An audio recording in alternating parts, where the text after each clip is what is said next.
This is my husband, Michael. Some people know him as the Chicken Man. You're one of the most family-oriented people I've ever met in my entire life. And I don't know if it's that we come from the opposite.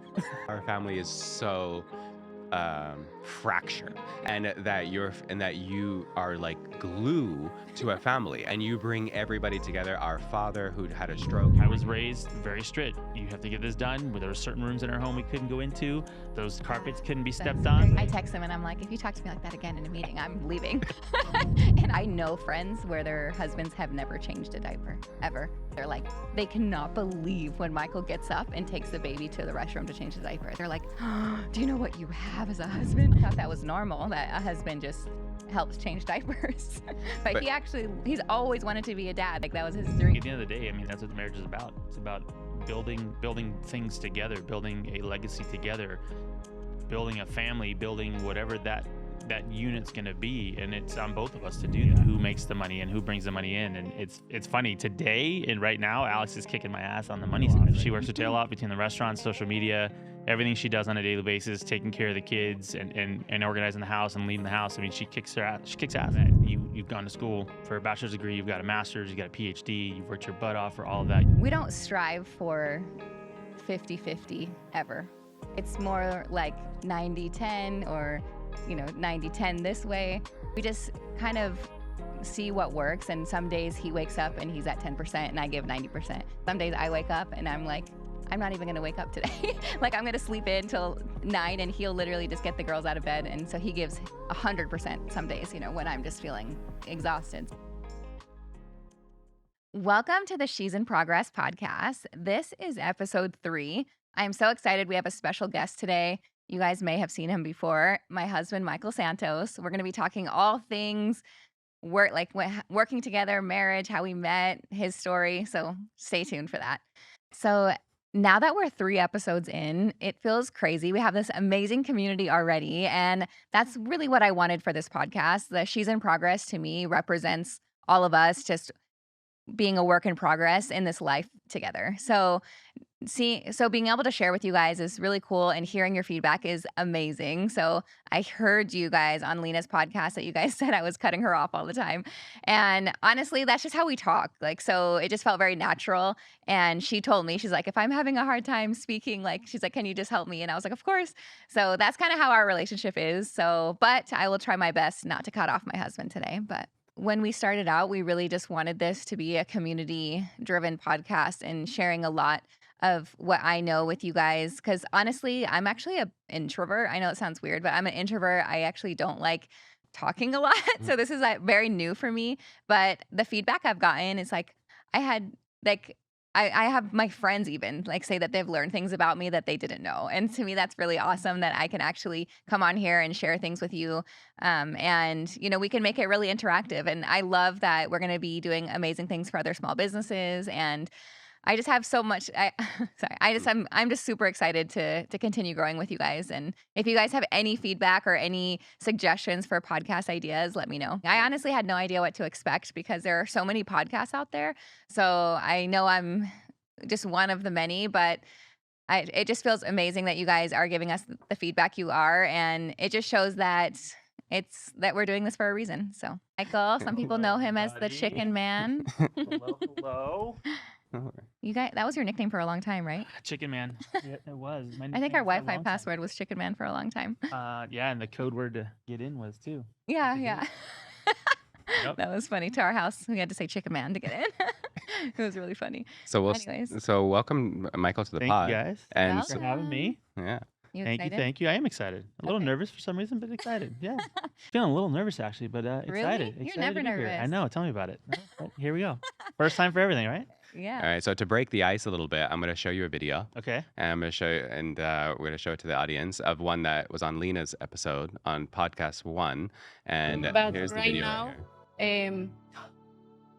I feel that if something happens to me, I have them, So it's very nice for me, and my mom and my dad, they are calm too, because Michael knows my mom and my dad, and they are very. Yeah, Michael went to Colombia. Sí, Yeah.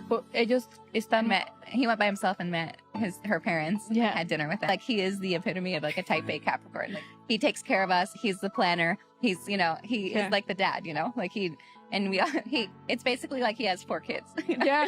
4 girls, and it's like he is a girl Yeah, dad poor of like, thing. all of us. Poor thing, but he knows. Yeah. Okay. Poor thing. So when you Is listen that to not that, true? It is true. No, 100%. It's true. It's like having 4 kids. But you do it out of love for sure. You do it out of love, and you take care of everybody, make sure they're all set up. Yeah, he's so funny.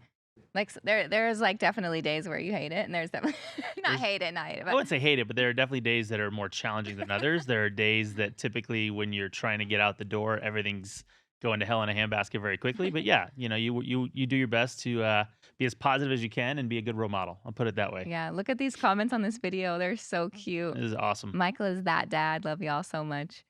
what does it make you feel like when Alex makes content with you? And then when you see comments like this, Alex, like read this comment right here. Wow, what a beautiful impact a man with good character can have on women and their well-being. That's beautiful. Your husband was meant to be a girl dad. Lena's story is beautiful and a testimony of how we all can create community with our hearts in the right place. Wishing you all well.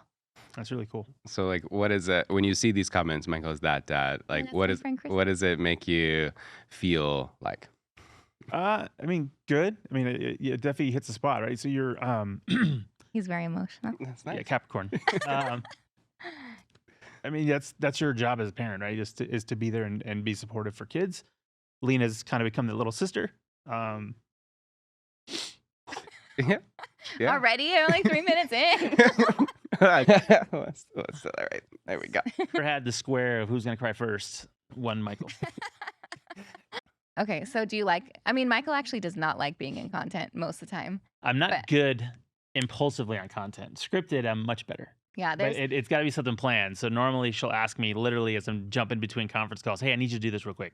And there's zero time for me to do that. But yeah, or like sometimes I'm like, I want to do it like really natural, and he'll come in and he does like the funniest reaction. Like he's always very funny. Like if you know him, he's like very energetic. He's like over the top. He like is like, hi guys, and he like come in, and then I'm like, oh my gosh, wait, that's like perfect. I'm gonna go outside and do it again, and then he'll come inside and I'll be like, hi, and I'm like, what? You just did it naturally perfect the first time, and then the second time you're like nervous because I'm filming. So it's actually very hard to get his real personality on camera. That's why I just kind of do those kind of videos where I just show who you are, Impromptu. like the one with you take, because he does, like he takes all of our suitcases, the girls' suitcases, and he'll carry all of our stuff through the airport. Like he's just like that type of guy. So I just want to show that part of him to everyone, because I don't think a lot of people see that. They just see, I don't know what they say. I don't really share a lot with you because we don't see each other. we're busy working. Yeah. Busy working. So It's hard. It's hard to get a lot of family content. So let's talk about that. Let's talk about work-life balance, right? So work-life balance between what you guys, you guys being married and being a couple and working together. What are like some common assumptions that would you say that your audience has, or people, your family has in a working relationship that lives together, works together? The common assumptions are, a lot of people, they're like, oh, the only reason, sorry, this is a really negative one. Is that okay? Of course, those are the best ones. I don't like going negative. No, I think there's No. the biggest common assumption, and a lot of people, make well. comments on is money and who makes the money and who brings the money in. And it's funny today and right now, Alex is kicking my ass on the money side, right? So she works her tail off. She works her tail off between the restaurants, social media, everything she does on a daily basis, taking care of the kids and organizing the house and leading the house. She kicks her ass. She kicks ass. Thanks, babe. So talk But- about that a little bit, Alex, so, because I know yeah, I you're would nervous say, to like, talk about that. A lot of the comments, like when a video blows up and it has to do with like me and like what I've done, like they're like, oh, the only reason she's like successful is because her husband. That's like the number one comment. Yeah, and I don't think that's fair. I think since the day we met, you've gone to school for a bachelor's degree, you've got a master's, you got a PhD, you've worked your butt off for all of that, you worked your way through school. You've not had handouts. We've been together going on 9 years now. You've worked your tail off to establish you as yourself. You've not had those handouts that I think everyone thinks you've had. You've worked hard to find those opportunities and to capitalize on those opportunities, but that's again you working to find that. Yeah, but obviously you've helped. Like it's a partnership, just like anything sure. else. Like sure. when I was getting my PhD, I told you guys last time, like he gave up his office so I could finish my PhD, you know? At the So house. like, to me, there's like, it's, it's not fair to be like, oh, the only reason someone's successful is because of someone else. Like, no, you know, like No, that's it's. I mean, it takes a team, right? So it, there's a totally. team effort. There's constant support back and forth, and sometimes you're at 90%, sometimes I'm at 10, and sometimes we're both going 110%, and that's where Lena helps out. So Yeah. I think it's And with the it's that coffee chapter shops. of life, right? So supporting each other and growing together, and that was a big part of us coming together when we first met is ambition and getting ahead and finding that opportunity to build something. So Yeah. So what is it like working with me? it's challenging. For Challenging? sure, in a good way, So, Rude. I mean, no, of course, Just kidding. you have to cut the difference of home life and work life, right? Because in any work day, there's going to be challenges in terms of how you proceed forward, create a strategy, build a brand, and just do day to day business from guest service to corrections and consultations with staff and the way we approach those things. There's always going to be a different viewpoint from both our perspectives. Alex is very creative. Alex is very compassionate, much more operationally driven, operator focused. What's the cost? Is this person being productive? I mean, I'm looking at the nitty gritty of the day to day operation and understanding what that takes to make sure we're profitable. And Alex is looking at the culture side, the ambiance side, the guest experience side, which is important. I mean, both sides are important, but sometimes not always aligned in the way that we view things in a restaurant or in a business or on a P&L. Yeah. Can I go back for a second, just to where you were talking about the common assumptions of you? Where you were saying that she's earning a little bit more money now. Uh-huh. So that shift in your guys' relationship, where you were paying the mortgage, you were paying the bills, and now she's paying the mortgage and she's paying the bills. How did that shift happen, and what was the conversation like, and how did that affect your guys' relationship? Oh, that's an Uh, interesting question. I don't even know if there was a conversation, honestly. It's just been an evolution of us, an evolution of the family, an evolution of what we're doing as a couple. I mean, it's just, there's certain things, like I said earlier, there's chapters in where one is kind of advancing and the other one's in a support role, and then it flips and I'm advancing or I'm taking on a new client and Alex is taking the support role. So it just depends on the evolution of what's happening and what's going on. I think if you go back though, like we've always had very open conversations about money Uh-huh. and finance. So when we first met, I remember I had a lot of debt from credit card and from my college debt. And you have a finance background, Mhm. So he was like, let's get an Excel spreadsheet. We're putting all of your expenses. He created a budget for me, which I didn't know about that because our parents didn't really teach us that, So he budgeted out, and he's like, this is how long it's going to take you to pay off all this debt, right? So it was like 1 year, I think, and I Yeah. ended up paying off all my debt in 1 year, Mhm. right? Based on that, Working at because the university. before I'd just be like, oh, I want this shirt, I want this pair of shoes, and I would just spend, and then the rest I'd be like, oh, okay, I can make a small minimum payment on my credit card. Mhm. But we flipped that, because he said, why don't you first pay a huge chunk to your credit card, and then if you have something left, that's what you can spend. It's a big mind It is. shift, It is. like so I was like, okay, I can kind of wait a year before I can buy things, and and then I started paying off, and I started seeing that debt getting paid off, and it motivated me to pay it off even more. So then was great, and I was like, okay, this is amazing. Then I started to save money, and then I from there we started opening our businesses. I started doing social media, and you left your career, so that was like a huge shift, Yeah, because that's probably the first really relationship shift. Is I was, the chief operating officer for Raising Cane's franchise here in Las Vegas. We had restaurants in Vegas and Phoenix. And then I think we were 6 months, 8 months into our relationship. I left that and I was working at UNLV, right? you were at UNLV. Yeah. Yep. I I left was that. I just had a full-time job, and I had good insurance, I was getting retirement, and then he left, so he had nothing, or not nothing, but you're like, I whoa, shifted, right? So you shifted into daily work to being at home and to making her lunches and packing her lunch and meeting her for lunch. And then I started my consulting company. So Taylor Food and Beverage was born right after that. I created your logo for you. You did create my logo for me, right? So With your creative again, website. supporting and helping each other shift through the different chapters of life. So I started Taylor Food and Beverage. My first client was the Palenque Group out in Laredo, Texas. So Alex would lose me for a week to South Texas. And I did that for 2 years. I traveled every other week to South Texas and consulted for a group there. I mean, being a COO for Cane's was fantastic. We had a blast. It was an awesome 11-year ride. We grew, I think it was 11 restaurants between here and Phoenix. But you left that before we even started our restaurants, which a lot of Correct. people think that Correct. you still are working with canes. Nope. Yeah. I haven't been with Canes for a long time, since April of 2014. Yeah. No, I'm sorry. We met in April 2014, since September of 2014. Isn't that crazy?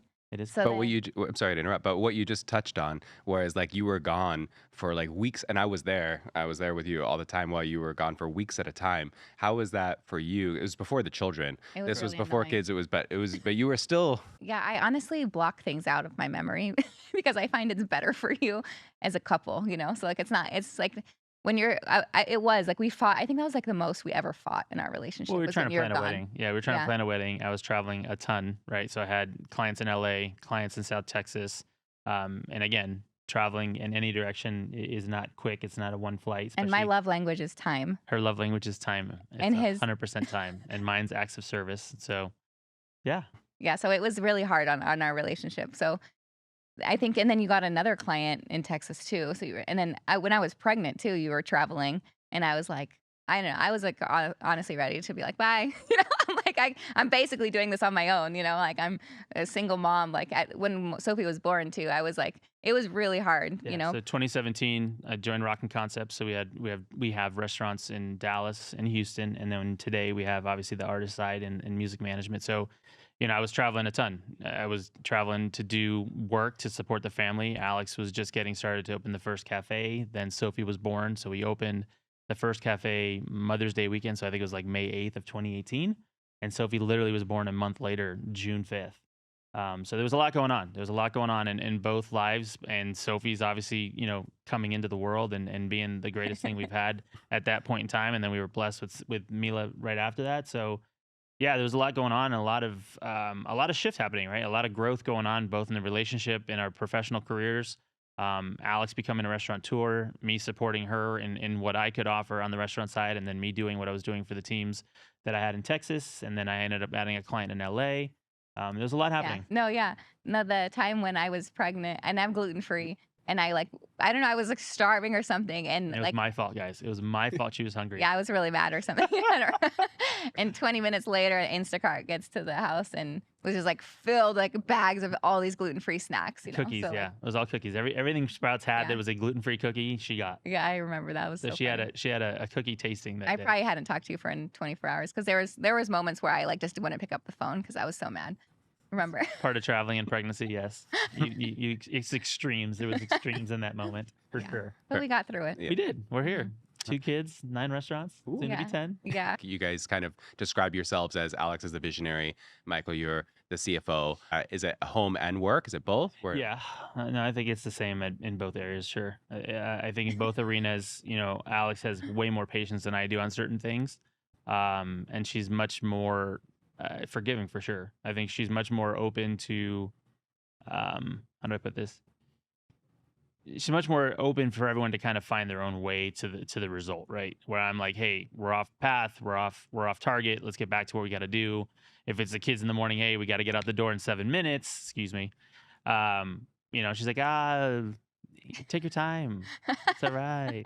I'm like, Wow. it's not worth getting mad about. Like, it's not worth yelling. I'm always saying that. Like, because we're so different, our personality types. Like, he's type A, I'm type B, So in the mornings, it's really difficult sometimes because you're like, yeah, you're very strict. Structured. Yeah, Structured structured and timeline. We got to strict. get out the door. Yeah. You're going to hit traffic on that 95. Yeah. And like this morning, Mila wakes up and like, I know she's supposed to be getting up, but she's telling me about her dream. So we're going to stay there, And I want to hear about her dream because it was funny. It was about mosquitoes and she hates mosquitoes, And so she's like, I'm like, okay, 5 minutes late. I don't care. I want to hear about her dream, Yeah.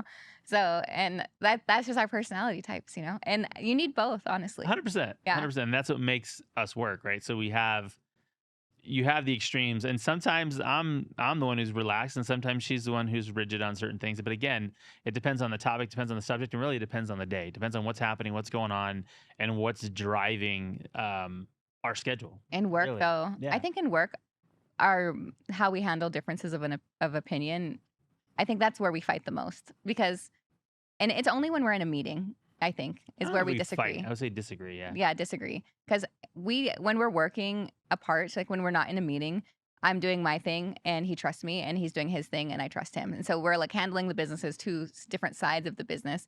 I mean, there's multiple sides and there's a big team, but he handles the finance part. I handle kind of the marketing. And well, I handle the marketing. And so when we go out, we just trust each other we stay in our lanes.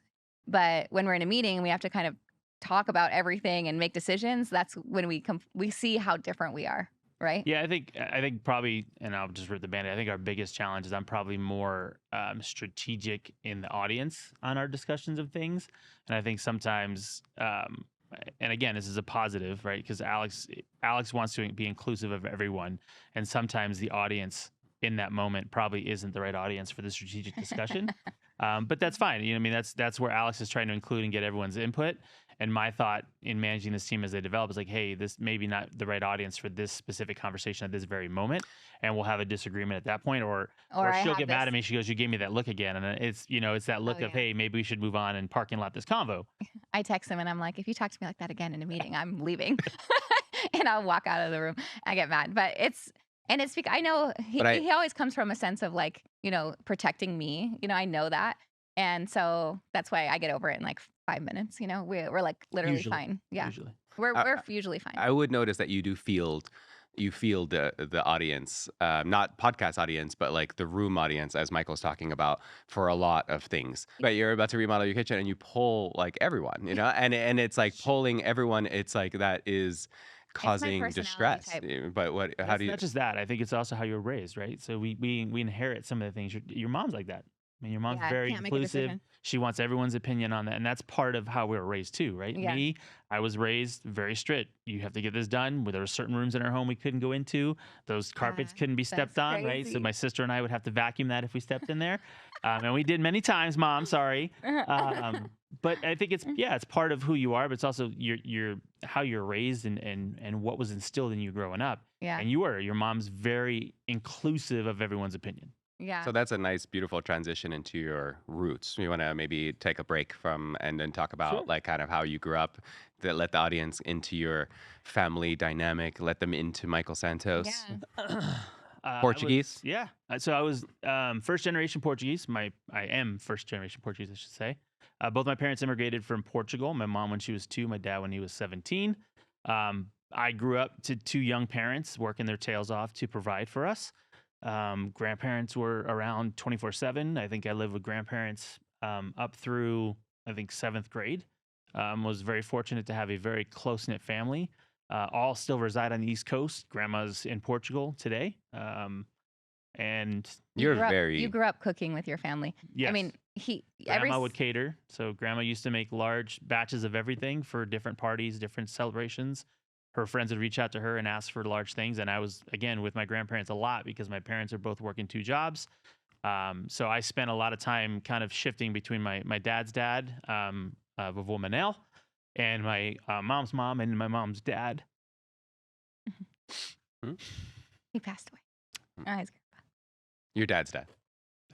Both. Yeah. Grandparents that you and I'll say while he's gathering, it is that you're one of the most and I can maybe let you say this, but you're one of the most family oriented people I've ever met in my entire life. And I don't know if it's that we come from the opposite. I don't know if it's because we're such extreme opposites that and that is that our family is so fractured, and that you are like glue to a family, and you bring everybody together. Our father who had a stroke, you bring everybody together. You bring and it's not just your family, it's Alex's family, and you bring every single member of her family, that even people who have wronged her, even then there's drama for the podcast later, but even people who have wronged her, you invite them into your house, you make them food, and it's like, so that's from talking. Alexa, you talk about that. All the drama. Yeah, but yeah. I mean, no, it's true. I mean, it's a good you analogy. don't choose for your Michael. family, right? But they're your family, they're your blood. So you respect that, and you bring those people close, and you do your best to be the best influence you can on those individuals. Yeah. That's the best way I can put it. Yeah, he's definitely the glue for sure. I mean, with everything he does with my dad. I mean, every summer he would grow up cooking in Portugal. Yep. And his mom always tells me that he used to play with pots and pans instead of toys. Like, he loves the kitchen. So that's why I think restaurants have just been in your blood since you were little. Yep. Yeah. I love cooking, right? So it's probably my pastime. I wanted to get off the family topic, so I stopped crying. But yeah, growing up, yeah, I'd cook with grandma, I'd do the dishes, and my dad early on had a bakery with my grandfather. So I think it's been in the family. My dad enjoys cooking. My mom, I mean, the whole family enjoys the cooking side of it. Um, Speaking of cooking, should we talk about that comment that was on my video? which one? Oh, The dinner. So I did a video where I was like, this is a typical Friday night dinner for, us in the house. And I was showing Michael cooking us this incredible dinner because you mhm. do. I mean, that's typical for us is like he cooks dinner. And someone left a comment and was like, um, wait, what did they say? They were like, I can't believe you make him cook After a full after day he of gets work. home from Yeah, work. And I'm just like, it's every day, folks. So yeah. who cooks in the household day to day basis? I would say 80% me, 10% Alex, 10% Lena, depending on what's No, going on. it's like 70% you, Okay, I'll take 10% it. me, 10% Lena, 10% restaurants. Okay. Like we Going go to out to eat, restaurants. yeah. Fair enough. Fair enough. Or more. Right. Yeah, yeah. Lena's saying yes to my answer. Lena's concurring with you. Yeah, because we Shocker, we Team go out to Alex. eat. Team Alex. Yeah. So, yeah, but you cook a majority. You like cooking I though. do enjoy cooking. Yeah, it's not like I'm not forcing Michael to cook dinner for us after work, But we also both work. We both get home from. So, to me, I don't understand when people are like, I can't believe you're making him cook dinner because if the wife comes home also from work, like I don't understand. Is that fair for her to cook dinner too? But I don't I think understand. it's a shared responsibility again, and maybe getting back to how you grew up. Both my parents were constantly working, right? So it was always a shift between my mom, my dad, and my grandparents. Depending on who was home, that's who made dinner. Yeah. I mean, that's how I grew up. Same with, I mean, honestly, when we had the babies too, I think I know friends where their husbands have never changed a diaper ever. Even our uncles, they've told me they're like, they cannot believe when Michael gets up and takes the baby to the restroom to change the diaper. They're like, oh, do you know what you have as a husband? He changes a diaper. Like both my uncles are like, I've never changed a diaper. And I'm like, I know. But I think that I don't know anything else. I thought that was normal that a husband just helps change diapers. But But he's always wanted to be a dad. Like that was his A dream. long time. Yeah. And then to go back into that initial conversation that you guys had earlier in the pod, where it was like that gender dynamic, when you started paying the mortgage, was that ever like hard on you from a traditional masculine female, those type of like relationship dynamic kind of conversation? Did that ever come? Do you guys ever have that conversation? Because it's like cooking at home, or is that something that is just whatever works for the relationship? No, I think at the end of the day, I mean, that's what marriage is about. It's about building things together, building a legacy together, building a family, building whatever that unit's going to be, and it's on both of us to do that. And again, it's about supporting each other to get there. So if I've got to get down and be that step for Alice to get up, then I'm going to be that, and she's that same thing for me. If I need to step up, she's going to be that step up. And I think it's critical that the support is there and the unity. I mean, if you're going to get married, make sure this is someone you want to be with for the rest of your life, because there's a lot to do in the course of life that helps you get ahead. Yeah, and it's not always perfect. There's like, No, by no means. I mean, yeah, there are it's a plenty struggle. of disagreements, plenty of challenges, Yeah. plenty of I want you to parent differently. I would like to do this differently. I think we should do this differently, invest differently here.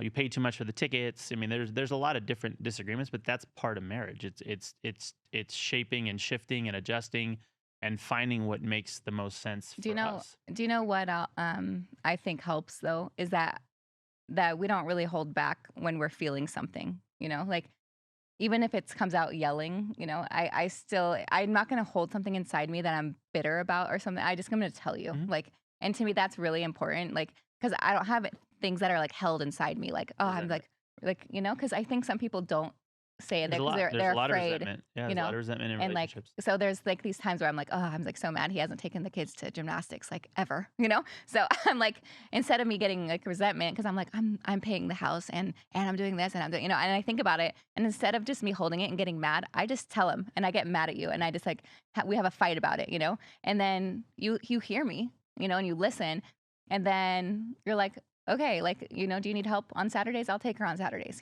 So it's like to me, it's like really good open communication, and sometimes it doesn't come out perfectly. Sometimes I'll yell about it, but at least I got it out, because I think some people hold it in, and that's really where marriages start to fall apart. So I mean, and part of it's understanding too what your partner needs when you're not around. So like next week, I know I'm traveling, so I'll leave dinner ready. So Monday night, I'll make dinner for 2 days and leave it there so they have stuff. but it's understanding We that usually go out you to eat, create though. a gap. That's all right. And then I get mad when I get home because the food's still in the fridge and didn't get eaten. So I've done my part to be Yeah, no. supportive, and it doesn't get eaten. But yes, I mean, I think but again, it's still that understanding that you're creating a void when you do travel or you're leaving. How do you support? Alex was out of town earlier this week, so I was on deck for the kids, and Lena obviously supports a lot when she can and she's not at school. So, I think it's understanding that it's about supporting each other at the end of the day. It's about building something together. It's about what you're going to do together that's going to elevate you as a couple, elevate you as a family, and really create that legacy that you want to leave behind. Yeah. Do you want to talk about how we like split responsibilities in the house? I think that's kind of interesting for people. Sure. I mean, I think we try and split. I don't know that it's ever equal, right? So I take the kids to school. Alex picks them up. Alex does a lot of the extracurricular after school activities. All of them. All of them. I do Saturday from time to time. But you're doing like the finance part of the job. Doing finance for 9 restaurants, like it's Well, so it's not tedious. just finance. I wish it was Yeah. just finance, but day-to-day operations. Yeah, he's like in the day-to-day operations operations meetings, yeah. and managing our teams, managing the restaurants day-to-day, supporting the day-to-day drama that goes on in restaurants. Yeah, and that I all- enjoy that. That needs to be in person. Like a lot of what I do, actually, I can be on the phone. Like Huh? and I could be working, editing videos at gymnastics, and at least I'm present for them. Like because that's really important to me. I like to be present. So, and then what else? Like even just like silly things. Like I don't think I've ever taken out the trash in our house. And you shouldn't. Because that's so like I just would leave. I never want to touch trash in my life. No. Who cleans the house? The cleaning of the house, we Mirta does a great job. Mirta. Thank you, Mirta. Her name is Mirta. Oh, okay. Yeah. So you guys have a housekeeper. Well, But yeah, let's we say pick not up. now before. Let's say before. Like when you guys were just starting. I think we both. I mean, Alex definitely gets in her homing moods where she wants to clean up and organize something. I mean, there's I days love I get like that. organizing. I love organizing, but I don't love cleaning. But it's only because I feel I don't know. Let's not go down that road. It's hard. It's Okay. harder now because you have 2 kids and literally and at times the 4 of them will just come through and it's and Yeah. everything's everywhere. And then, Michael likes to call us tornadoes because Yes. we like to have fun, and we like play Yes. with all the a shoe toys. here, a shoe over there. Yeah. Like Hair Sophie piece will get out. here. I saw her yesterday and I was like, oh my gosh, what am I creating? But she like came home, kicked the shoes off, took off her jacket, threw it on the floor and just kept walking. And I'm like, what is going on? And that's the difference of parenting. And I'm the one who's like, Sophie picked it up. Sophie picked it up. No, And I then made her pick I it get up. yelled at. Dad, I made her Dad, pick why it do up. I used to do everything? I know. So we're gonna work on checklists. I'm gonna start like some routines in the house because it's definitely needed now that they're older. But But definitely what you were just talking about, touch on parenting style, touch on parenting differences, touch on. Yeah, and I think it's Mhm. it's we do as a balance as best we can. So if I'm hard on them, Alex is typically the one who's then following up with the hugs and the coddling, right? it's like Or bad cop, again, good cop. Yeah, again, if there's a situation where Alex is being tough on the girls and they need that piece of coddling, then it's me. But typically, I'm the enforcer, if you will, or the hard Yeah. parent, or the harder parent, I guess. Yeah, parenting is because I see all the new research coming out, obviously. So I like to read it about, the gentle parenting but Michael's like really against it. 'Cause Michael's like, I'm not a you kid. and I didn't get gentle parenting. no, he didn't either. You didn't. All 3 of us didn't get gentle parenting. No. We got the belts. But I will say Right, this, so- I think there's a balance to all of it, right? But Yeah. and I'm not saying gentle parenting doesn't work. I think it all depends on the kid and depends on what they see in the home from the parent as a model of what they're being parented as.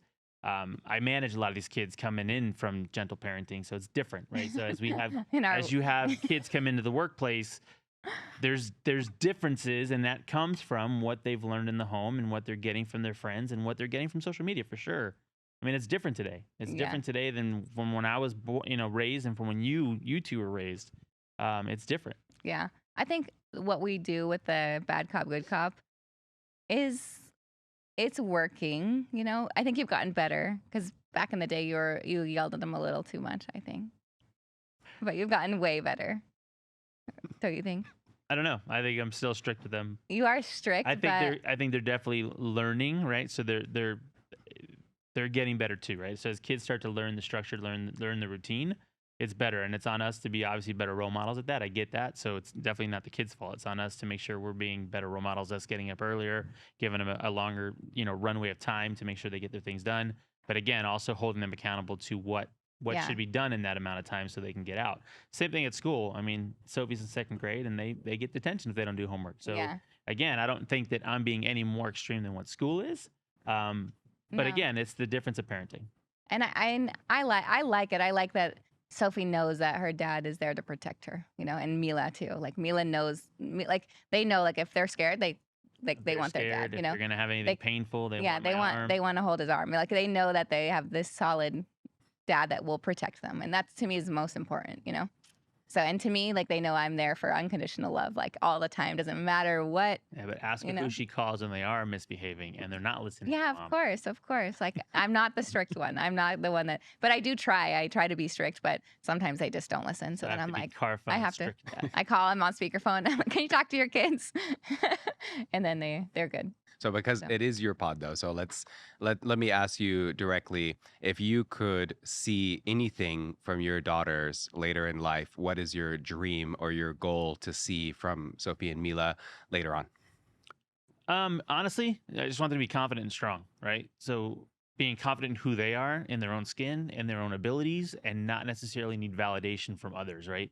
I think that's my core job, is to make sure they feel like they're enough in every situation. And again, confidence I think is the most important for me, and making sure they're strong and in their convictions and in their decisions. And they argue with me like their mother. I mean, they have no problem vocalizing what they want, which is what you want as a parent.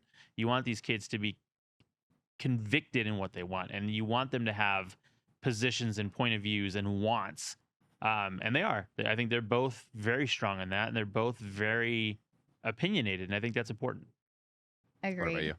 Same, definitely. I want them to be super confident, not listen to other people's opinions about them. I want them to always want to travel with us and stay around us, and also be there for each other. Yeah, 100%.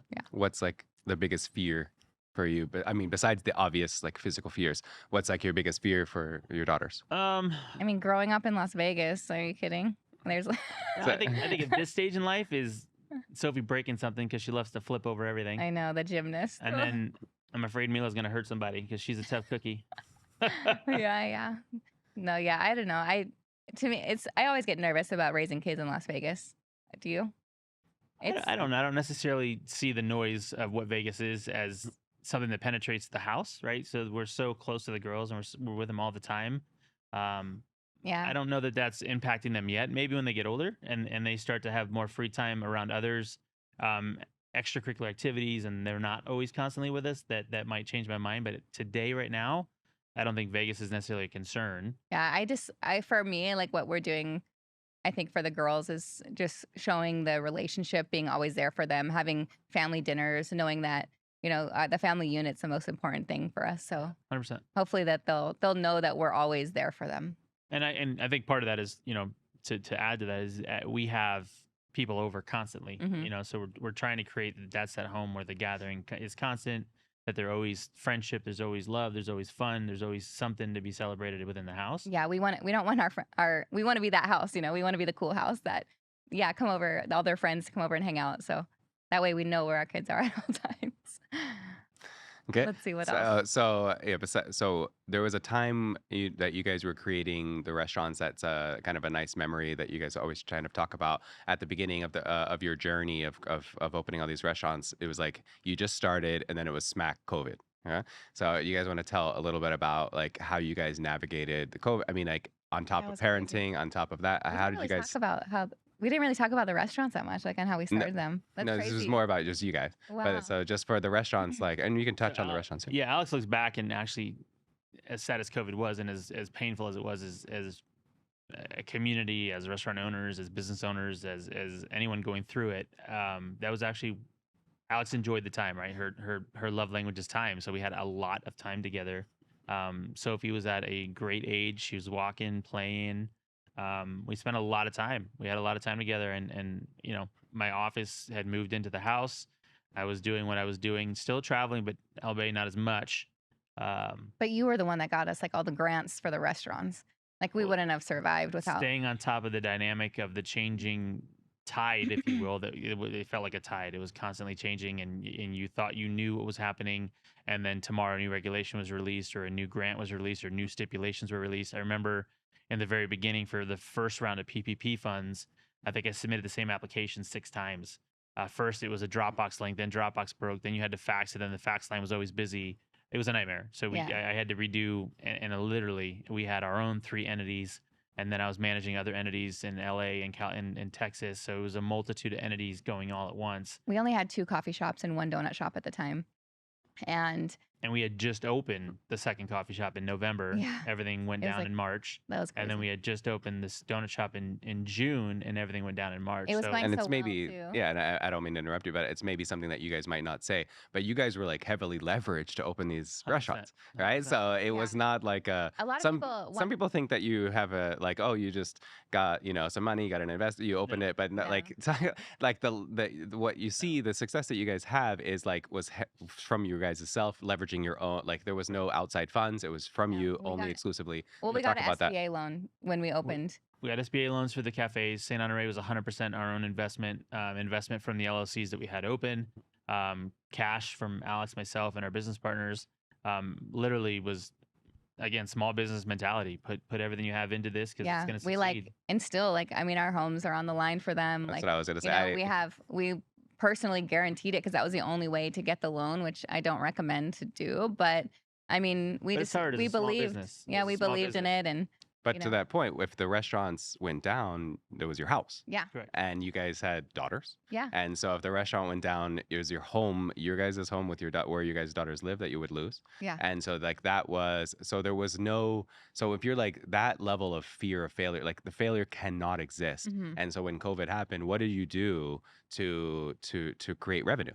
Yeah, that was crazy. So what we did, so actually, I remember getting so mad at you because you wanted to Did- close the donut shop, We did. We Yeah. closed the donut shop for a week. and you're like, no, we have to. Like, we cannot afford to stay open because at that time, also the donut shop wasn't doing well, and Well, no one was coming in, right? So Yeah. Saint Honore was an experience. Cafe Lola, we easily turned into takeout, and that switch was pretty quick because we had a following, and that's what was happening in the market. The regulation was but the restaurants had to sales go went down takeout. dramatically. I Correct. mean, like we we did had everything like we could $300 days, to keep staff working. But even in that moment, a lot of our staff had to go collect unemployment for adjustment of hours. We try to keep who we could working. I mean, in most cases, there was 1 or 2 people working the whole time. Yeah, And we do, I don't know, $700, $800 a day Yeah, I just remember. to keep rent paid. and I remember any TikTok trend that would come up. Like, I remember the Dalgona coffee thing, that trend, like, was like a whipped coffee trend.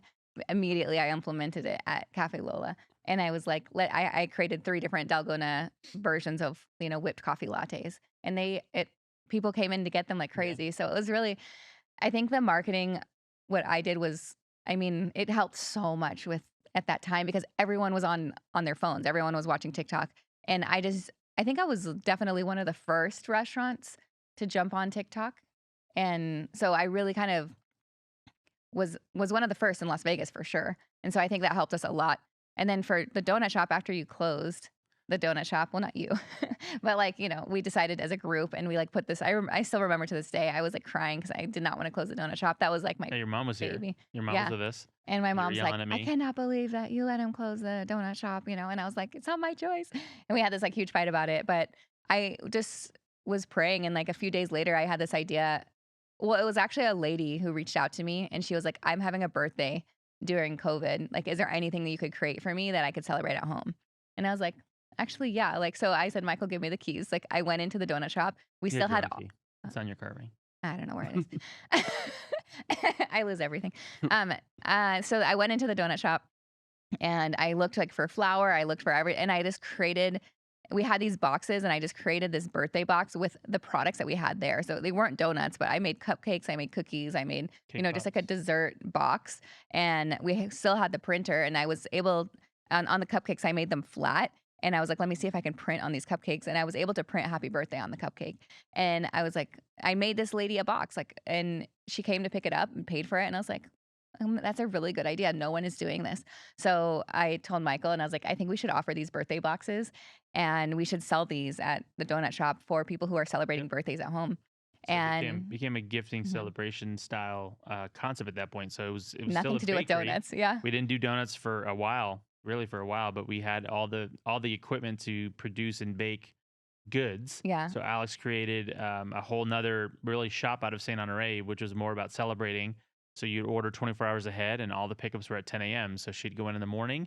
I mean, it was first her by herself, and she did it all by herself. And then we were able to bring up to 3 people in by the end of it, Yeah. up until COVID kind of lifted, if you will, where we were able to And start doing donuts again. I would just share everything on my stories, and I would just be like, "Look, Yep. like, 10 people are buying them." And I think that the more I Graduation season was big for us. We did a lot of graduation yeah, boxes. the more I sold, the more people bought them. And it was really cool because I think people were just so scared to get out. Yep. But I think showing that people were, not that scared to come to my shop, and just like I would run it out to their car, and, they would take it home, and it would bring them a little bit of joy at home.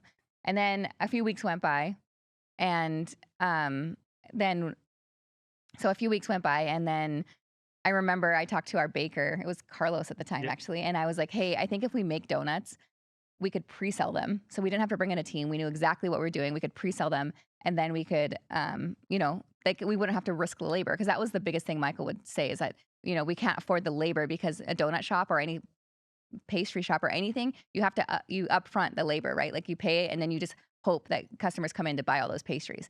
And that was our biggest struggle. So I was like, no, let's flip it. Let's pre-sell them, right? So I brought in, brought in Carlos. We did an example, and I said, "Hey, I'm going to make these." I think it was the Dough Saints. Do you Mhm. remember? I created the croissant donuts that we have, and I made a new flavor. And I was like, "I'm going to make these for one day only, Saturday. This is how many we're going to make. Pre-sell them." Sold out. Sold out that one day. And I was like, "Okay, cool." So we actually did pre-sales for like a month, until finally it was like lifting, and we were able to do Yep. donuts again. So that's kind of how we got the donut shop through, which was That's really crazy. like the struggles, and you guys like went through these struggles. You went through these struggles and trials and tribulations, and you guys were able to achieve. And you guys have had struggles in your personal life, and we'll have you on the pod again, of course. And you'll probably be there's so many Regular, pods that regular. need I know. to There's so tell much we the need to talk to about. tell the Lot. full story. But I guess for the closing of the pod, because we're almost out of time, it's what's next? Another child? What's next for you two? Oh, no. Another child. I don't know. I No, might get in trouble. Your dad always asks for another one, but I'm like, two's perfect. I'm like, we each have one, like, to sit on our laps. Like, there's no room for a third one. They always feel left out. Oh, you were the third child. Did you feel left out? I did. See? So no, See? but I guess No. I would just like to reference to the audience a little bit, and you can talk and you can touch on your parenting style. What I've witnessed from you two is that you do this kind of parental split, which is so nice to me to see, that Michael takes Sophie one week, you take Mila one, and to like your jobs. And this was during summer. Now they're Uh-huh. in school, so it's different. But during summer, it was like you would like split it up, and you would switch Yeah. daughters. It's Yeah. like a good It's time. like almost like mommy-daughter time and daddy-daughter I time. love it. It's important. I just took Sophie back east for her birthday. My Uncle Paul turned 50, and we had a blast. It was cool. Yeah, I think it's really important to get that one-on-one time, because that way, they have their own identity. It was really So, cool. yeah. So what's next? So no third child. What about in the business? What's next one? You never know. You never know with Alex. There's always something in the pipeline. Yes. It's Nothing gonna to be really disclose right now. nothing to We disclose have at we have this the 10th moment. restaurant under construction. So Saint Honore over at Area 15. That's Yeah. breaking ground. Yeah. Everything else is confidential. Everything else is confidential. I want to tell you guys, but can't right now. TBD. Yeah, All I right. will soon, though. Which I should say TBA. So for the closing remarks, do you guys have any, like, would you say statements or philosophies that you live by that is kind of really resonates with you For work-life balance, for work-life specifically. balance? Yeah, because that's like our life, right? I think we don't strive for 50-50 ever.